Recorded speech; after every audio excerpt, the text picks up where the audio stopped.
Welcome to another episode of the Reboot Chronicles, a no-holds-barred forum with global leaders, authors, entrepreneurs, and CEOs about how organizations stay focused on growth and innovation in unprecedented times. I'm your host, Dean DeBias, coming to you live from Reviv's North American headquarters in Chicago, and we would like to thank you for joining us from around the globe today.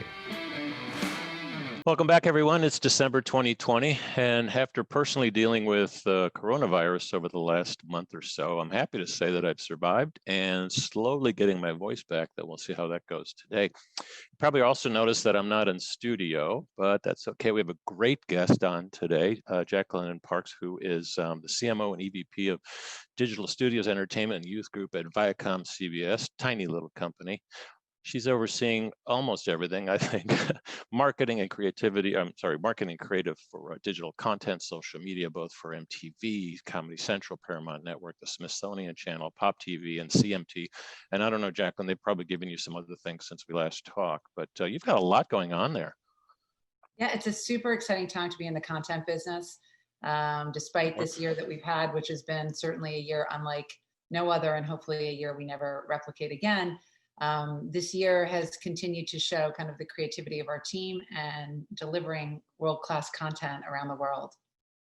Yeah, it's everybody's doing the memes about 2020 is such a bad year. I'm like, you might want to start working on your 2021 memes, people. It's we still got a ways to go, but we'll get through it. Very confident personally myself. So maybe just to since you have so much going on, I usually don't ask this question, but maybe just tell us a little bit about how you got there. And I know you're a content guru, and one of my favorite categories, but just the kind of stuff you work on. Seems like a lot over there. Yeah, I mean, I'm so lucky to be the gatekeeper of some of the most amazing brands in the world. Everything from MTV, as you said, Dean, to Comedy Central, Paramount Network, VH1, Logo, just to name a few. And my role is really to develop the creative and marketing that lets fans know about the amazing content that we have across all platforms. As a marketer and as the head of digital and social media, we also create our own digital original content to build the brand and bring in new audiences. And then I think most importantly and closest to my heart is the pro-social work we do, which really enables us to leverage our platforms for the greater purpose of driving social change that we need to see, and has really been at the heart of what MTV as a brand has been about for its 40 years. Yeah, it's amazing. You're also responsible for a lot of the campaigns like Alone Together and Vote for Your Life, things like that this year. I know you're focused a lot more on kind of community involvement moving forward, but how do you kind of approach that? Maybe tell us a couple little things about those campaigns that everybody knows what those were. They seem pretty cool. I believe strongly that doing good is doing good for the business, and that your role is as important to drive entertainment and build the revenue as it is to drive social change. And I've been fortunate in my career, from the Muppets to MLB to ViacomCBS, to be able to do just that. And so this year, when everything was hitting with the pandemic, we were trying to figure out what our role was. And, the worst thing you can do is repeat what other people are doing and not create social change.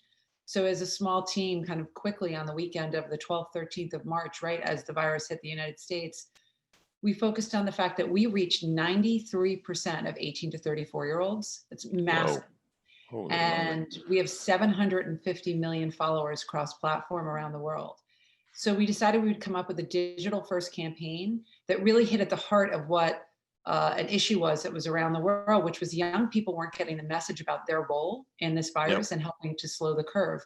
So we came up with very provocative digital first creative that really addressed the issue. And then we partnered with the Ad Council. And, so proud to work for a company like ViacomCBS, where Chris McCarthy gave us the green light to take our logo off the work so that all of our competitors could use the creative that we developed and help us get that message out there. And we developed now thousands of pieces of creative cross-platform. All of our competitors, for the most part, use the work.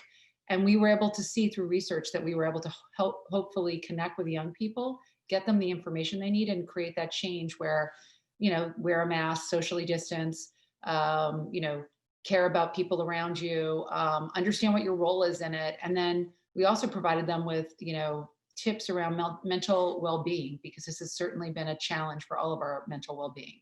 It's amazing. Definitely a lot stronger than CBS Cares kind of a thing. This is real stuff. Lots to unpack there. I'll try to get through it all, like partnerships and syndication and co-opetition. But I think the pandemic brought that on. You're also one of the first people I've ever heard use the Muppets and MLB in the same sentence. Is there a mixture there coming up? Maybe a combined show? Would it be Muppets baseball or something? I don't know. Yeah, I think the only through line in my career is amazing brands that transcend their individual sector to have real impact in the world. And I think that for me, as an individual and a marketer, it's been most important to work in brands that I believe in. Yep. And yeah, I mean, other than the fact that they all start with an M, that's the only through line. Yeah, I assume that's one of your job interview criteria. Is does it have an M in it? Then I'm not interested. There you You know, go. you just touched on marketing, not to get too in the weeds here, but the whole emergence of purpose-driven marketing, it became clear, and with the global pandemic, it was easy for you guys to kind of zero in on that Mhm. and be more cooperative and sharing. Normally, you'd be beating the heck out of your competitors. And do you see that as has it totally shifted the way you're going to look at marketing for the next 10 years? Or is it just kind of like, yeah, that was okay, let's go back to normal? If you look at the through line of my career from Jim Henson all the way through to MLB, where I ran the charity and philanthropic group, purpose-driven marketing has been at the core of everything I've done. Right. Again, I believe that community and philanthropy is a pillar of any good business. It's not about doing the right thing because you feel like you're going to get great PR hits from it. It's actually creating sustainable change in the world by doing the right thing because it's the right thing for you to do as a corporate responsibility. So I think purpose-driven marketing is a core to any marketing for any brand that wants to continue to thrive. And I think the great thing about Generation Z is that they're the most socially minded generation, and they're demanding it of brands and businesses in a way that I think we should have been demanding it years ago. Yeah, exactly. Maybe dive into that a little bit. How do you differentiate your content, especially your social, because you're syndicating stuff all over social rather than them coming to you, you're bringing content to them on social channels. So how do you kind of differentiate between Gen X, Y, and Z? A lot of my Gen Xer friends they always make fun of us because they're like, no one really talks about us a lot or has a lot of memes and jokes. I'm like, you should be happy about that. But, as a marketer, you've got just taking one piece of content and trying to forget about baby boomers too, right? But yeah, how do you approach that? There's no one size fits all. And I think one of the things that we've been able to do really well is create content that's both contextually relevant and platform intentional. So when I say that, we'll develop a creative campaign like in Alone Together, and then there's specific executions that live on different platforms. And depending upon if we're marketing on Smithsonian, which tends to be an older skewing network and Yeah. brand, or Comedy Central, which is maybe more male focused, we develop assets that will connect with the audiences, because you're right, Dean, we live in a choice-based generation, which is wonderful and freeing for all of us. And we can choose what's on our social feeds. We can choose what channel to put on or what to stream. And so the more you can develop content that resonates with your audience, the more likely they are to like, follow, or share your content, which is ultimately how we all continue to win in the content business. Yeah, good. So it's a good point. And it's totally changing. I'll try not to say what it's doing and ask you a question instead. I'll be clever, but it seems like the entire studio and distribution model has literally been blown up. So you're on the reboot chronicles. So obviously that's what we want to talk about. But it seems like just as the lockdowns accelerated, digital e-commerce, it seems like it's totally changed the way that you guys are approaching the business. And so the future of content, how it's produced, distributed, and accessed, how does that play out over the next, let's keep it simple, 3-4 years? I think that, like, from a content creation standpoint, brands will matter more now than ever before.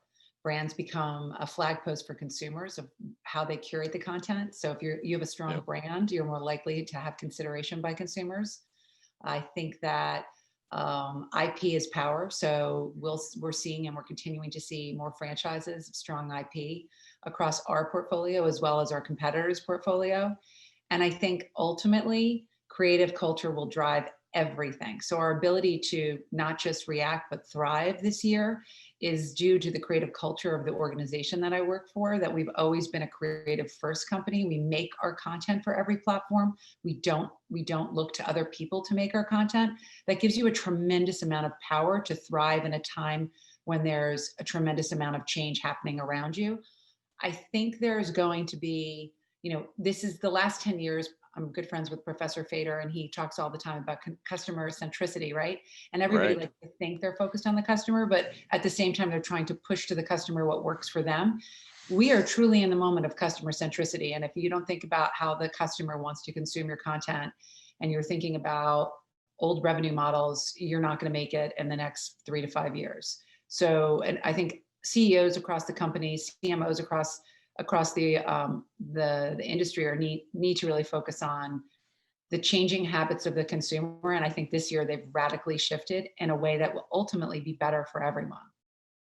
I know we talk about this a lot. I did at CES last year, which was CES 2020. But then I sit down, like here, I'm in Mexico, we're on location interviewing some people, and I turn on the TV. I've got MTV, which I haven't watched in a long time. So let's talk about that in a minute. But I've got Fox and CNN, and I'm a news junkie, right? But it's all, it's just very serial, and it's got all the commercials. And it's like, we talk about it all, but it's still, you're pushing everything out. You've got to pay for stuff. And it's growing up in the cable business, as you've been exposed to yourself. It's, we always talked about the beauty of it and the targeting.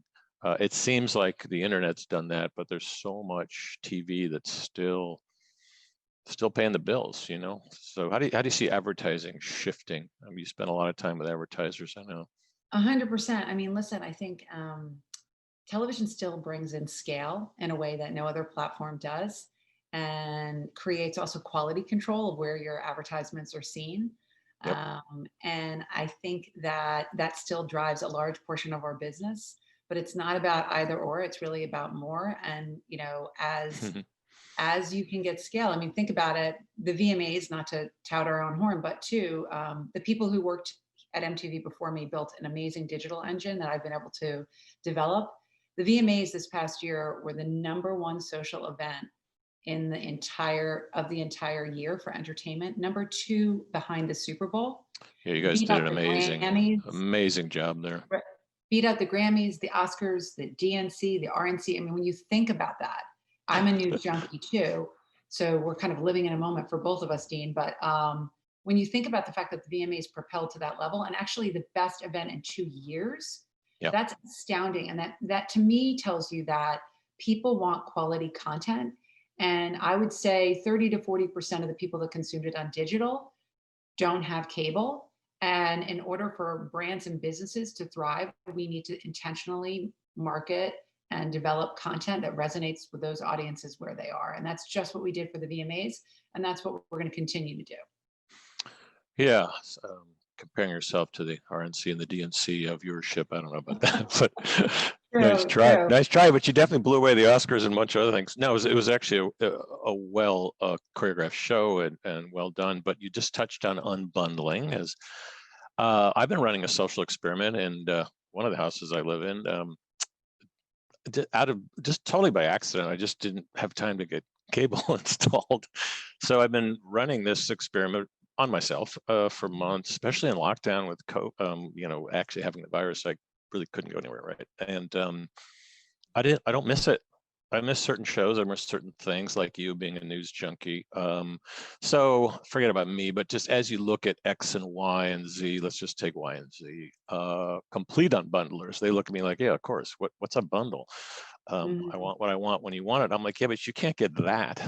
They're like, I don't want that. You're sitting there clicking all day. What are you doing? So how does a content studio, kind of sort through that? There's been mixed reviews. Some of them have done well, going direct to consumer, maybe HBO, maybe not. Some of them, not so much. In terms of viewership and a payment model. Yeah, listen, if you have the great content, consumers will come. So like, just to give you an example, South Park had the highest rating it's had in 7 years with a pandemic special. Yellowstone on Paramount Network, Yeah. up 200+%, the highest scripted show on cable of the year.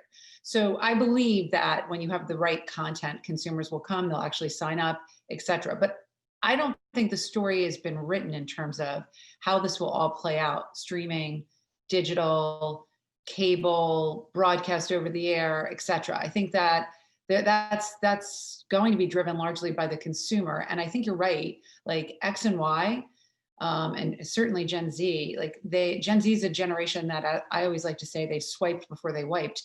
They truly are natural curators, and they have no issue if they can't find it in one place, looking farther for it someplace else. They actually thrive by the discovery. So I think that the model is the model for today, and the model will continually shift, and the smart businesses and brands will shift ahead of where the consumer is to give them what they need and want. And what does that mean in terms of you guys? What do you think of short form content? Could be things like that.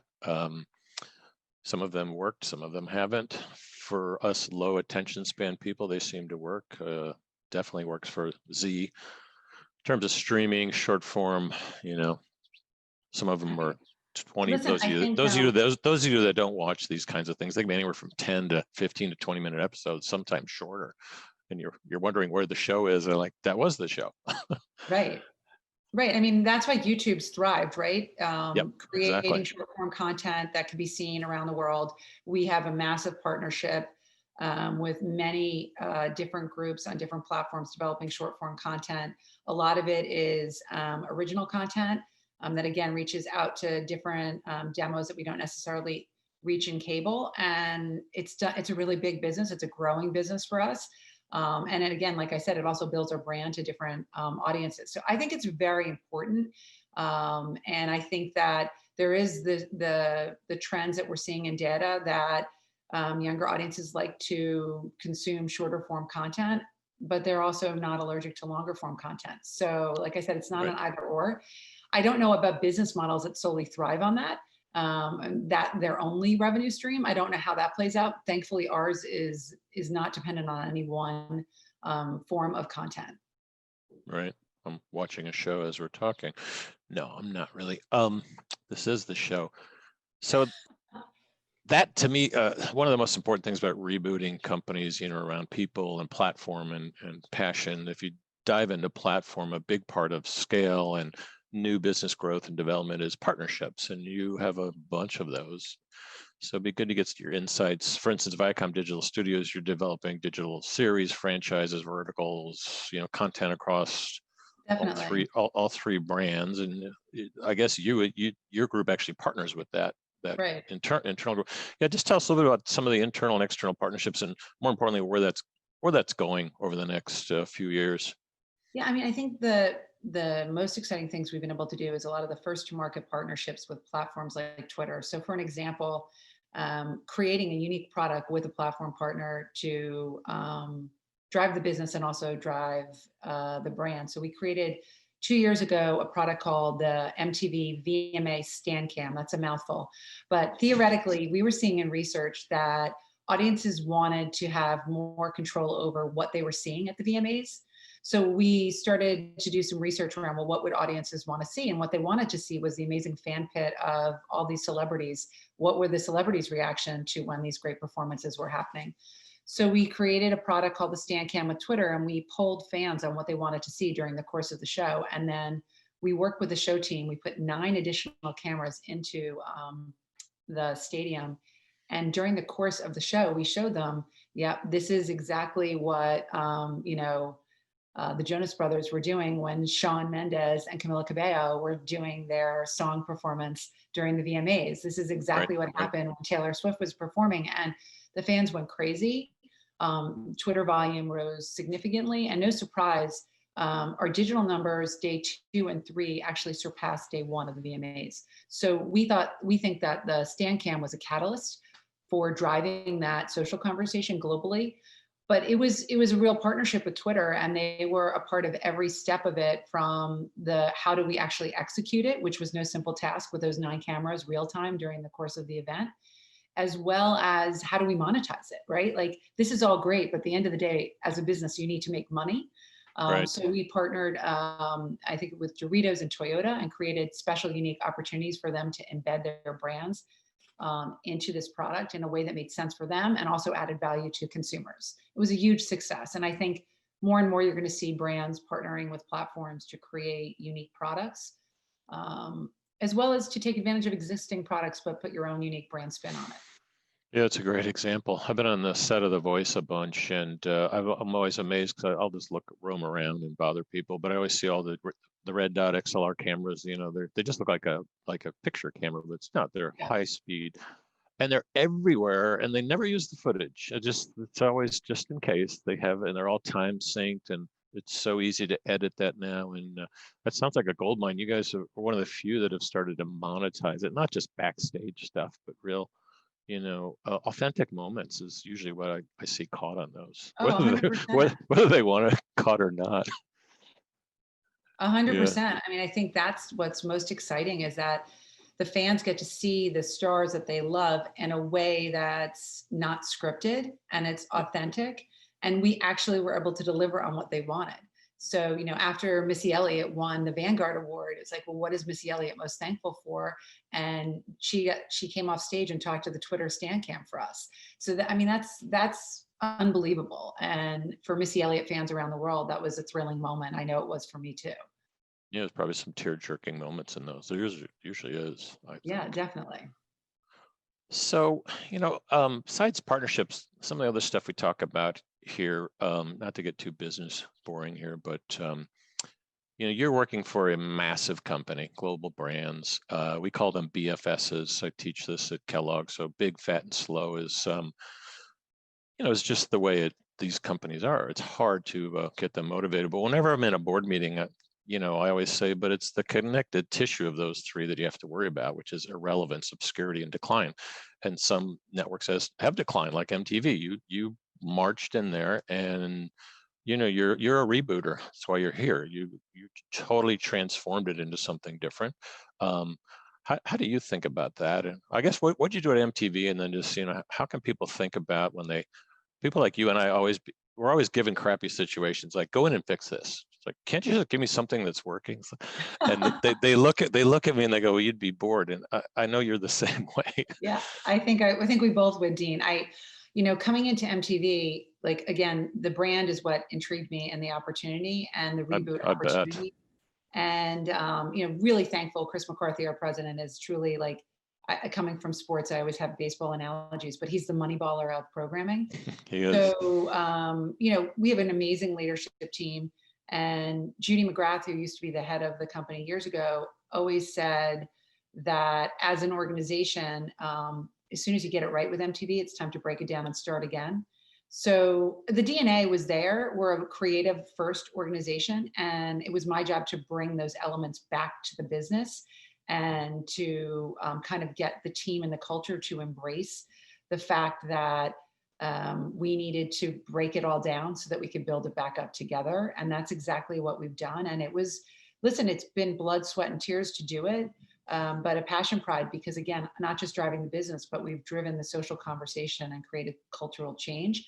And I think the secret sauce for our group is that, the Redstone family created this creative first organization that we're builders first.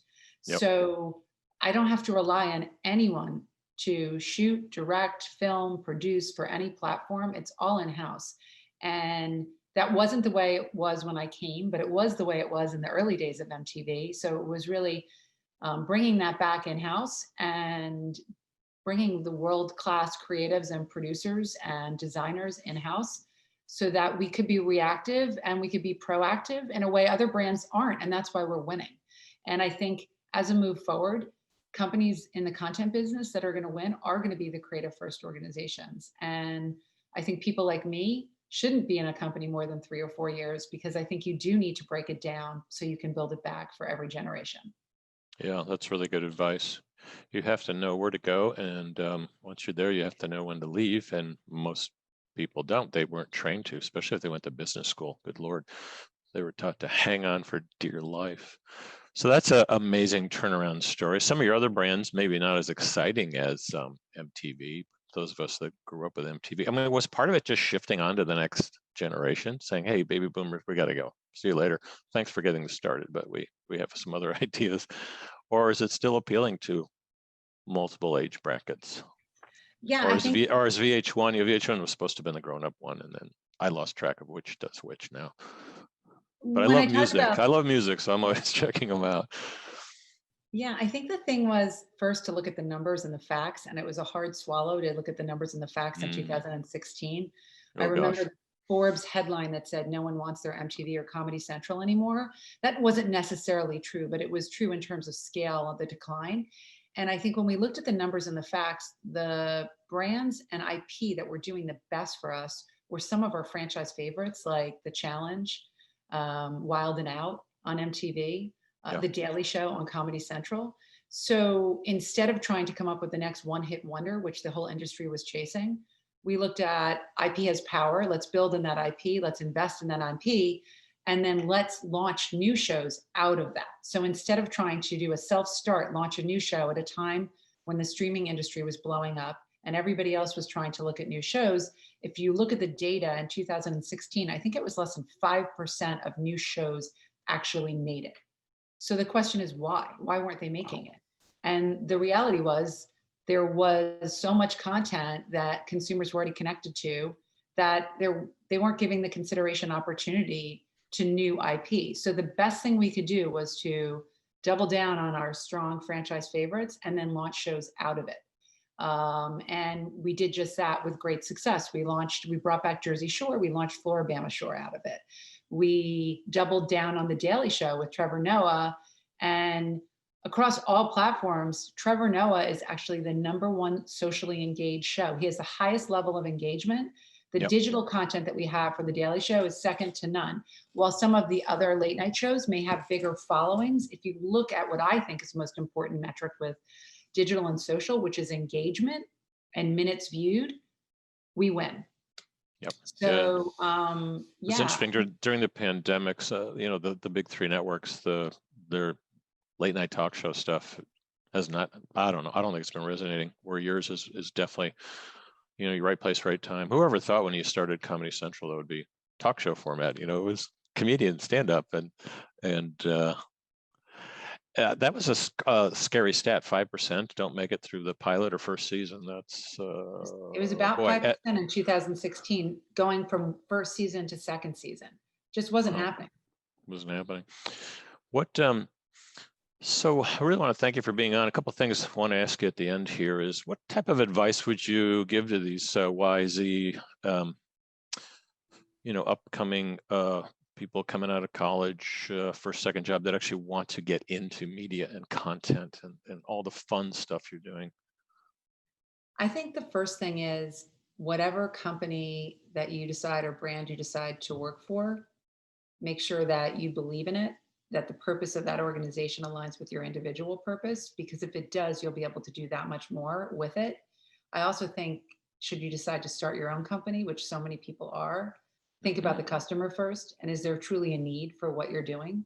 I was lucky enough to run the research department at MLB. So I like to look at customer trends and understand, I knew that I wasn't a man 18 to 34 when I was the CMO of MLB, understand really what their needs and wants are, and then be able to project forward. So coming out of college now, I think the most important thing is understanding kind of what you think your individual purpose is and how that aligns with any brand or business that you want to get into.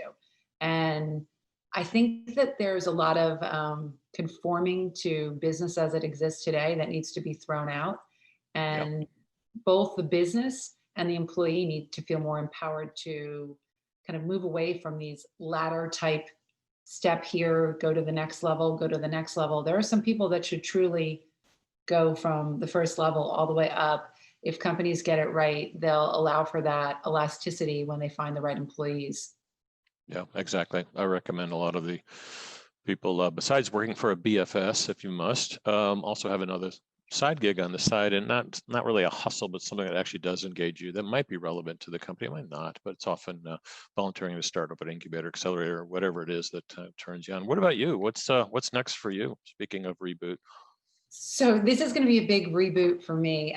So at end of the year, I'm transitioning out of ViacomCBS, taking my own advice of planning your own exit and leaving it at an all-time high, which I'm very excited about, and really going to kind of replenish myself. I haven't read a book, or I've just started to watch The Crown on Netflix, and I'm absolutely into it, but I think I'm the last person in the United States to get onto that trend. Yeah. I just haven't had time with the amount of things. Recommend a bottle of wine for that. A bottle of wine. I have 3 of my own Gen Zers, so I'm going to enjoy a little time and have a little personal adventure to replenish. When I used to work at the Muppets, there was a man that Frank Wells, who I think his theory was you should always take a certain amount of time off to adventure, and that Absolutely adventure would enrich you. And so that's my plan right now. Had a lot of people come out of the woodwork with opportunities, which I'm flattered by, but that's my plan for now, Dean. Sounds good. I actually have one for you as well. Where can people follow you? You can follow me at JD_Parks, Parkes on Twitter. You can also follow me on LinkedIn, and I'd love to hear from people in the industry. We have a huge LinkedIn audience, so they will follow you, and we'll put your home phone number and address in the notes as well. No. I really want to thank you for being on. Everybody been listening to Jacqueline Parks. She is currently the CMO and EVP at ViacomCBS, and stay tuned to see what's next. I think you should kind of make a show or a little video about it. You can use some of this footage, just kind of film your next 6 months. There you go, Dean. I hope you continue to feel better. And thank you so much for having me. I'm really honored to be on your show. I've been following you. You're so welcome. And I'm glad your son's better too. Thank you, Dean. Thank you so much. Have a great holiday season. You too. Merry Christmas. Thanks. Thanks.